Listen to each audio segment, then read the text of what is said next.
ರಾಜ್ಯದಲ್ಲಿ dinner politics ಬಹಳ ಜೋರಾಗಿ ನಡೀತಾ ಇದೆ. ಆದ್ರೆ ಡಿಕೆ ಶಿವಕುಮಾರ್ ಅವರು ದೆಹಲಿಯಲ್ಲಿ ಮಾಸ್ಟರ್ ಪ್ಲಾನ್ ಮಾಡಿ ಪರಂ ಆಯೋಜನೆ ಮಾಡಿರುವಂತಹ ಈ ಡಿನ್ನರ್ ಪಾರ್ಟಿಯನ್ನ ಕ್ಯಾನ್ಸಲ್ ಮಾಡುವಲ್ಲಿ ಸಕ್ಸಸ್ ಆಗಿದ್ದಾರೆ. ಆದ್ರೆ ಮತ್ತೊಂದು ಕಡೆ ಡಿಕೆ ಶಿವಕುಮಾರ್ ಅವರು ಜೆಡಿಎಸ್ ನಾಯಕರನ್ನ ಭೇಟಿಯಾಗಿರೋದು ಹಲವು ಅನುಮಾನಗಳಿಗೆ ಕಾರಣ ಆಗಿದೆ. ಹಾಗಾದ್ರೆ ಯಾರ್ಯಾರನ್ನ ಭೇಟಿಯಾಗಿದ್ದಾರೆ ಇಲ್ಲಿದೆ ನೋಡಿ ಡೀಟೇಲ್ಸ್. ಅವ್ರ ಪಾರ್ಟಿಯರೇನು 19 ಜನನು ನಮ್ಮ ಪಾರ್ಟಿ ಸೇರಕ್ಕೆ ರೆಡಿ ಆಗ್ತಾರೆ ಅನ್ನೋ ಒಂದು ಸುದ್ದಿ ಏನು ಹರದಾಡ್ತಿದೆ. ಅವ್ರಿಗೆ ತಡ್ಕೊಳಕ್ಕಾಗ್ತಾ ಇಲ್ಲ. ಆದ ಕಾರಣ ಇವನ್ನೆಲ್ಲ ಹೇಳ್ತಾರೆ. ಅವಕ್ಕೆಲ್ಲ ತಲೆ ಕೆಡಿಸ್ಕೊಳ್ಳೋದು ಬರಲಿ, ಸ್ವಾಗತ ಮಾಡ್ತೀವಿ. ಯಾರೇ ಬಂದರೂ ಸ್ವಾಗತ ಮಾಡ್ತೀವಿ. ಜೆಡಿಎಸ್ನಿಂದ 19 ಮಂದಿ ಕಾಂಗ್ರೆಸ್ಗೆ ಬರ್ತಾರೆ ಹೀಗಂತ ಸುದ್ದಿ ಹರಿದಾಡ್ತಿದೆ. ಯಾರೇ ಬಂದ್ರು ವೆಲ್ಕಮ್. ಇದು ಕಾಂಗ್ರೆಸ್ ಶಾಸಕ ಬಸವರಾಜ್ ಶಿವಗಂಗಾ ಹೇಳ್ತಾಗಿರೋ ಮಾತುಗಳು. ಹೌದು, ಜೆಡಿಎಸ್ನ 19 ಮಂದಿ ಕಾಂಗ್ರೆಸ್ಗೆ ಬರೋದು ಅಂದ್ರೆ ತಮಾಷೆ ವಿಚಾರವೇನಲ್ಲ. ಆದ್ರೆ ಇಂಥದ್ದೊಂದು ಸುದ್ದಿ ಹರಿದಾಡ್ತಿದೆ ಅನ್ನೋದು ನಿಜಕ್ಕೂ ಜೆಡಿಎಸ್ಗೆ ದೊಡ್ಡ ಶಾಕ್. ಅಷ್ಟು ಮಂದಿ ಕಾಂಗ್ರೆಸ್ಗೆ ಬರ್ತಾರೋ ಇಲ್ವೋ ಗೊತ್ತಿಲ್ಲ.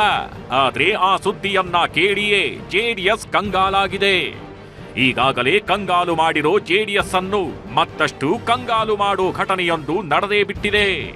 ಜೆಡಿಎಸ್ನ ಇಬ್ಬರು ನಾಯಕರು ದೆಹಲಿಯಲ್ಲಿ ಕೆಪಿಸಿಸಿ ಅಧ್ಯಕ್ಷ ಡಿಕೆಶಿಯನ್ನು ಭೇಟಿ ಮಾಡಿ ಯಾವುದೋ ವಿಚಾರದ ಬಗ್ಗೆ ಚರ್ಚೆ ನಡೆಸಿದ್ದಾರೆ. ಜೆಡಿಎಸ್ ನಾಯಕರು ಡಿಕೆಶಿಯನ್ನು ಭೇಟಿ ಮಾಡ್ತಾ ಇದ್ದಂತೆ ಇಲ್ಲಿ ಜೆಡಿಎಸ್ ಪಾಳಯ ಹೊತ್ತಿ ಉರಿಯುತ್ತಿದೆ.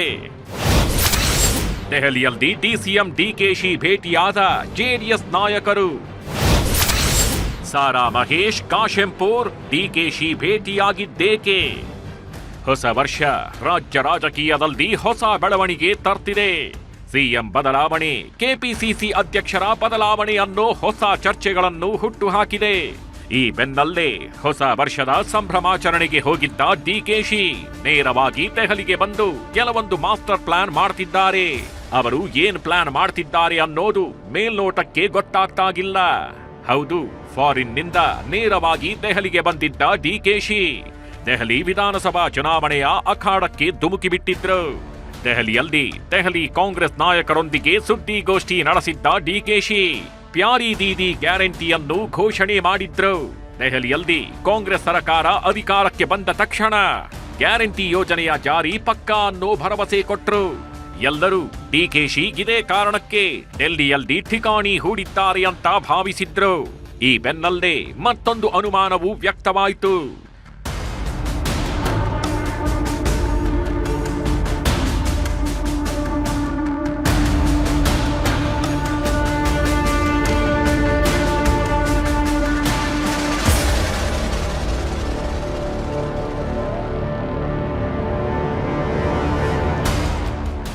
ಸಿಎಂ ಆಗ್ಬೇಕು ಅನ್ನೋ ಕಾರಣಕ್ಕೆ ದೆಹಲಿಯಲ್ಲೇಗಿದ್ದು ಡಿಕೆಶಿ ರಣತಂತ್ರ ರೂಪಿಸ್ತಾಗಿದ್ದಾರಂತೆ. ಒಟ್ನಲ್ಲಿ ಒಂದು ಏಟಲ್ಲಿ 2 ಹಕ್ಕಿಗಳನ್ನು ಹೊಡೆಯೋದಕ್ಕೆ ಡಿಕೆಶಿ ಪ್ಲಾನ್ ಮಾಡಿದ್ದಾರೆ ಎಂದು ಹೇಳಲಾಗ್ತಿದೆ. ಅದರ ಜೊತೆಗೆ ಮತ್ತೊಂದು ಹಕ್ಕಿ ಕೂಡ ಸೇರ್ಪಡೆಯಾಗಿರೋ ಅನುಮಾನಗಳಿವೆ. ಆ ಹಕ್ಕಿ ಆಪರೇಷನ್ ಹಸ್ತದ ಹಕ್ಕಿ.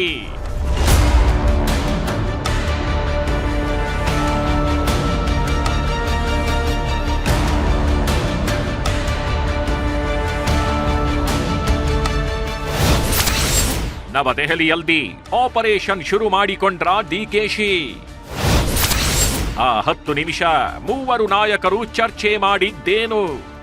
ಎಸ್, ಡಿಕೆ ಶಿವಕುಮಾರ್ ಆಪರೇಷನ್ ಶುರು ಮಾಡಿಕೊಂಡ್ರ ಜೆಡಿಎಸ್ ನಾಯಕರನ್ನ ಸೆಳೆಯೋದಕ್ಕೆ ಪ್ಲಾನ್ ರೂಪಿಸಿದ್ರ ಅನ್ನೋ ಪ್ರಶ್ನೆಗಳು ಈಗ ಎಲ್ಲರನ್ನೂ ಕಾಡ್ತಿದೆ.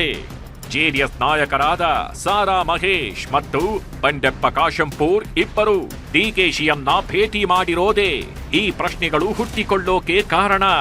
ಹೌದು, ದೆಹಲಿಯಲ್ಲಿರೋ ಡಿಕೆಶಿಯನ್ನ ಕರ್ನಾಟಕ ಭವನದ ಮುಂಭಾಗ ಸಾರಾ ಮಹೇಶ್ ಮತ್ತು ಬಂಡೆಪ್ಪ ಕಾಶೆಂಪುರ್ ಭೇಟಿಯಾಗಿ ಪರಸ್ಪರ 10 ನಿಮಿಷಗಳ ಕಾಲ ಮಾತುಕತೆ ನಡೆಸಿದ್ದಾರೆ. ರಹಸ್ಯ ಮಾತುಕತೆ ಇದಾಗಿದ್ದು ಹಲವಾರು ಅನುಮಾನಗಳು ಹುಟ್ಟಿಕೊಂಡಿವೆ. ಜೆಡಿಎಸ್ ನಾಯಕರು ಡಿಕೆಶಿರವರನ್ನ ಭೇಟಿ ಮಾಡಿದ್ದೇಕೆ ಎಂಬ ಪ್ರಶ್ನೆ ಜೊತೆಗೆ ದೆಹಲಿಯಲ್ಲೇ ಮೂವರು ನಾಯಕರು ಭೇಟಿ ಮಾಡಿರೋದರ ಹಿಂದಿನ ಮರ್ಮವೇನು? ಸಿಎಂ ಬದಲಾವಣೆ ಚರ್ಚೆ ಬೆನ್ನಲ್ಲೇ ಭೇಟಿ ಏಕೆ? ಜೆಡಿಎಸ್ ಕೈಪಾಳಯದಲ್ಲಿ ಬೆಳವಣಿಗೆಗಳ ಬಗ್ಗೆ ಈ ನಾಯಕರು ಮಾತುಕತೆ ನಡೆಸಿದ್ರ? ಈ ಭೇಟಿಯಿಂದ ಜೆಡಿಎಸ್ ಮುಖಂಡರು ಕಾಂಗ್ರೆಸ್ ಸೇರ್ತಾರಾ ಎಂಬುದಕ್ಕೆ ಇಂಬು ಸಿಕ್ಕಿತಾ ಎಂಬ ಪ್ರಶ್ನೆಗಳು ಹುಟ್ಟಿಕೊಂಡಿವೆ. ಜೆಡಿಎಸ್ ನಾಯಕರನ್ನ ಡಿಕೆ ಶಿವಕುಮಾರ್ ಭೇಟಿ ಮಾಡಿರೋದೇಕೆ ಎಂಬುದು ಇನ್ನೂ ನಿಗೂಢವಾಗಿ ಉಳ್ಕೊಂಡಿದೆ. ಅದಕ್ಕೆ ಉತ್ತರ ಕೆಲವೇ ದಿನಗಳಲ್ಲಿ ಸಿಗಬಹುದು, ಸಿಗದೇನೂಗಿರಬಹುದು. ಆದ್ರೆ ಸಿಎಂ ಕುರ್ಚಿಗೆ ಡಿಕೆಶಿ ಪ್ರಯತ್ನ ಪಡ್ತಾ ಇರೋದಂತೂ 100% ಸತ್ಯ. ಇದೇ ಕಾರಣಕ್ಕೆ ಡೆಲ್ಲಿಗೆ ಹೋಗಿದ್ದಾರೆ ಡಿಕೆಶಿ. ಹೈಕಮಾಂಡ್ ಮುಂದೆ ಅಧಿಕಾರ ಹಂಚಿಕೆ ಸೂತ್ರ ಪಾಲನೆ ಆಗ್ಬೇಕು. ಪಕ್ಷಕ್ಕೆ ನನ್ನ ಸೇವೆ ಗುರುತಿಸಿ ಸಿಎಂ ಆಗಲು ಅವಕಾಶ ಕೊಡಿ. ಕೆಪಿಸಿಸಿ ಅಧ್ಯಕ್ಷನಾಗಿ ಪಕ್ಷವನ್ನು ಗೆಲ್ಲಿಸಿದ್ದೇನೆ. ಬೈ ಎಲೆಕ್ಷನ್ನಲ್ಲೂ ಪಕ್ಷವನ್ನು ಗೆಲ್ಲಿಸಿದ್ದೇನೆ. ಸಿಎಂ ಸ್ಥಾನ ನೀಡದಿದ್ದರೆ ಕೆಪಿಸಿಸಿ ಅಧ್ಯಕ್ಷರ ಬದಲಾವಣೆ ಬೇಡ. ಹೆಚ್ಚುವರಿ ಡಿಸಿಎಂ ಸ್ಥಾನದ ಸೃಷ್ಟಿ ಮಾಡಬೇಡಿ ಎಂಬೆಲ್ಲ ಮನವಿ ಮಾಡ್ತಾರೆ ಎಂದು ಹೇಳಲಾಗ್ತಿದೆ.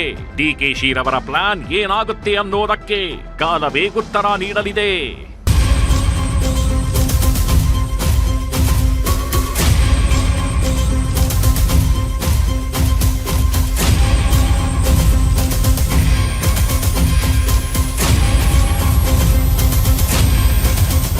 ನಾವೇನು ಆಗ್ಬಾರ್ದು, ಸಿದ್ದರಾಮಯ್ಯ ಆದ್ಮೇಲೆ